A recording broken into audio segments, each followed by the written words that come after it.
Victorian government has called a royal commission into whether Crown Resorts is suitable to hold a Melbourne casino licence. Shortly after the announcement was made, Adman Harold Mitchell announced his resignation from Crown's board.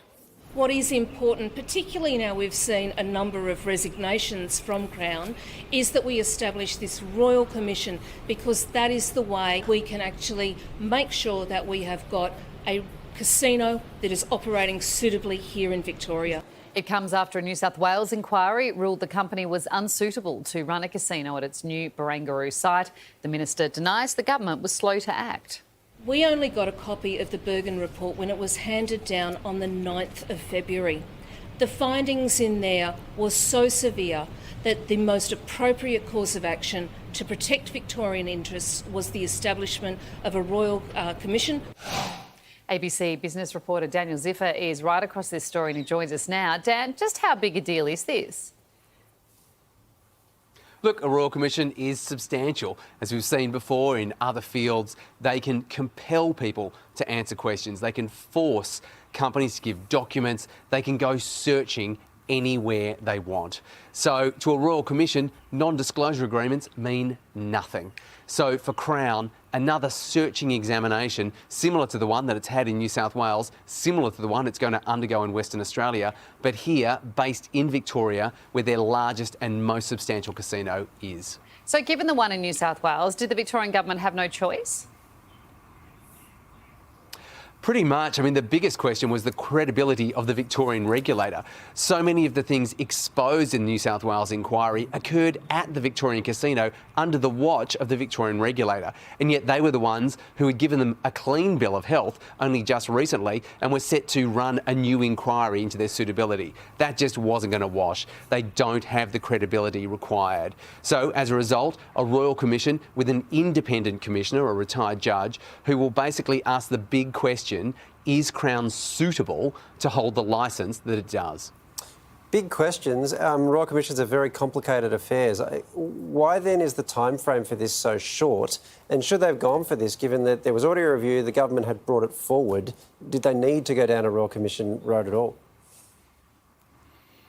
I think they had to rebuild credibility in the fact that there is oversight of regulation in Victoria. It's a short time frame, only 6 months, and the biggest questions when you look at the terms of reference are essentially, are they suitable? And also the big proviso, if they aren't suitable, what would they need to do to become suitable to have a casino licence? You know, it's the biggest single site employer in Victoria, a huge earner for the government. So it's not something they want hanging over them for a long time. But after the astonishing things exposed in the inquiry in New South Wales, brought out off the back of media revelations from earlier, there really was no choice but to have a searching inquiry that can go anywhere that it wants. Dan, as you said, they are the biggest single-site employer in Victoria. They're also extremely well connected politically, particularly in Labor circles. Would this have come as a surprise today to Crown? I don't know if it would have come as a surprise to Crown. It looks like James Packer has stepped back a bit from the company in recent years, and actually him trying to sell out his stake of the company is really what prompted the New South Wales inquiry to begin, because it was about who would take over that stake and if they were fit and proper. You know, they are a massive employer. They are huge in political circles. They have immense heft.